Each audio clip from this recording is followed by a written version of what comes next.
Je comprends ta question et merci de la poser avec respect. Elle est légitime parce qu'elle touche à deux douleurs en même temps.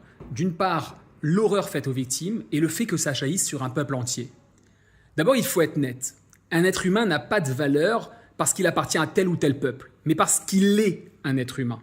La Torah fonde la dignité de l'homme sur le fait qu'il est créé à l'image du divin. Betselem Elohim, c'est noté dans Bereshit, la Genèse, chapitre 1, verset 27. Pas le juif ou l'israélien, mais l'homme avec un grand H, sous-entendu tous les hommes, juifs ou pas juifs. Et la tradition rabbinique insiste sur la valeur infinie d'une vie humaine, quelle qu'elle soit. Donc, si un criminel déshumanise ses victimes, ce n'est pas la Torah qui parle. C'est une perversion morale qui sert à anesthésier la conscience. Alors tu poses la question, comment un juif peut faire le mal ? C'est simple, mais il faut avoir le courage de le dire. Être juif ne rend pas automatiquement quelqu'un de bon, de juste ou de pur. Être un hébreu, et je préfère ce terme, ça donne une mission, une exigence, une sensibilité spirituelle, mais ça n'annule pas le libre arbitre, ni la capacité de tomber très bas. Et parfois, la chute est encore plus violente quand une personne a accès au pouvoir, à l'argent, à un entourage qui couvre, ou à une capacité à manipuler. Ce n'est pas la Torah qui mène à ça, c'est l'inverse, c'est une vie coupée de la Torah, ou une Torah réduite à l'identité sociale, sans travail intérieur, qui laisse l'ego régner. Tu soulignes Epstein, cet homme, ce système, et tu as raison de vouloir le dire clairement. Epstein est un individu qui a profité du système. Et ce système ne commence pas avec lui et ne finira pas avec lui non plus. Il y a encore malheureusement des réseaux, des circuits de corruption, des mécanismes de silence.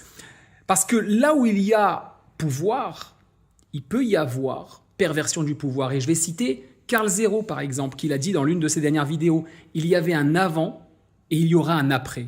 Donc se focaliser uniquement sur un nom, c'est parfois rater la structure. La machine, elle fabrique des prédateurs, les protège, puis se fabrique parfois un bouc émissaire quand ça devient trop visible. Parce qu'au final, si on y réfléchit, lui n'est plus alors que tous ceux dont on cite sont toujours là. Mais dire que ça ne minimise pas la responsabilité personnelle, au contraire, ça explique juste pourquoi ce genre d'horreur peut se répéter, même après un buzz ou une actualité très forte. Pourquoi ça fait si mal quand c'est un des nôtres ?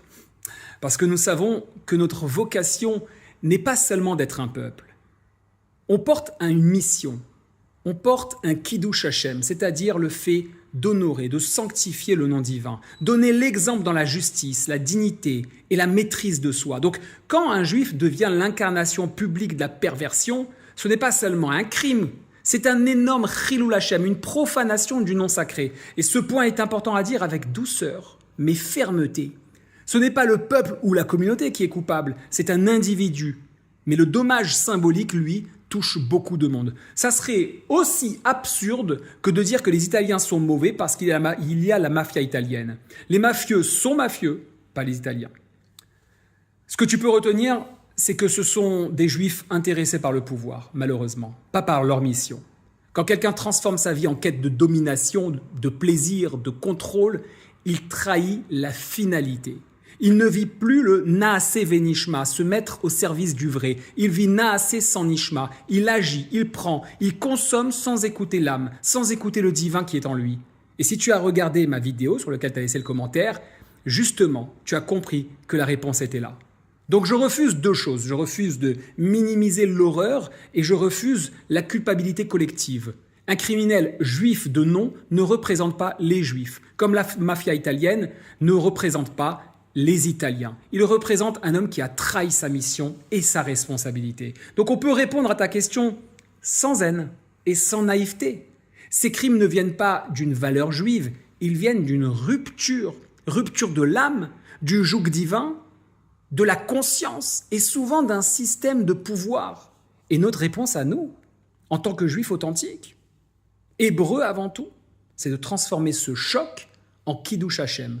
Plus de vérité, plus de justice, plus de protection pour l'être humain et les enfants en priorité, plus de Torah vécue et une Kabbalat Ol, une acceptation de la présence divine au quotidien qui fait que ta volonté, ta gloire, ton souci de pouvoir, etc., s'annule devant sa volonté.